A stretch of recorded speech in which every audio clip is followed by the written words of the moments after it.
Scotland-Ireland game on Sunday, and again that's been facilitated by Scottish Rugby. A very fitting tribute, I'm sure, and just a wonderful way to remember yourself. Yes, that's what we're hoping for. Yeah, brilliant. What will he make of his old dad pulling on the boots?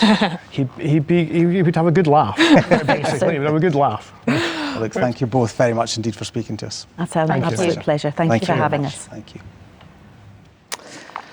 Now, the veterinary sector is approaching a workforce crisis. That's according to the Royal College of Veterinary Surgeons, who have published an action plan to try and tackle the problem.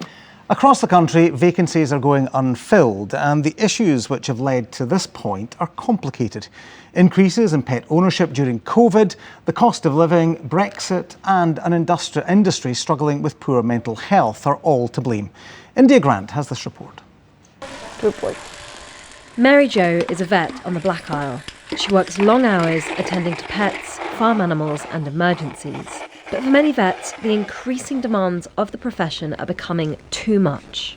Over the last number of years, there has been like sort of greater demand for vets. It's almost come twofold.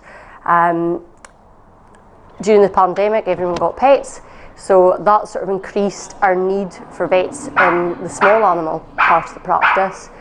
And then compounded to that, we've actually lost quite a pool of vets from what would have been our European vets via Brexit. So it's been a sort of a twofold issue, that there's a greater demand, but there's actually less vets available to do the work. Vets from European Union countries perform vital roles in the UK. Our abattoirs and meat industry rely on these workers. Foreign vets can still come here, but the need for a visa creates a barrier. Meanwhile, home-taught vets are quitting. They've had enough. The retention within practice is probably a great issue. You know, times have moved on.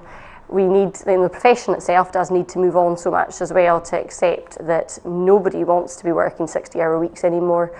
And you know, with that comes flexible working. There's no single solution to the crisis. But here at Scotland's Royal College campus in Aberdeen, a vet school will open in September. The first new one in Scotland for 150 years. Two areas that we really want to impact on, one being the resilience of our graduates in the profession, and the other really about widening participation. And the two probably overlap. A lot of evidence from America and from Australia that this does work if we actually go into the rural communities and are recruiting people that are better aligned with the mission of the school, then the chances are those people will go back into those communities and stay there career long.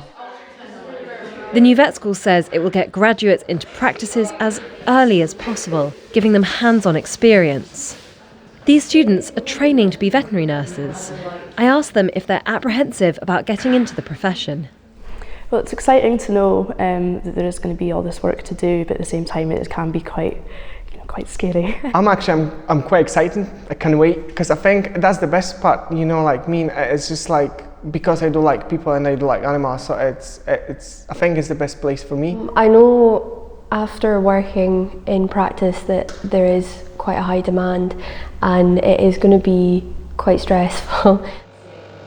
There's no one easy fix to the problems facing the veterinary sector. But with vets working in our farms, meat export and in communities, the hope is students like these won't be leaving the profession in a few years' time. India Grant, BBC News.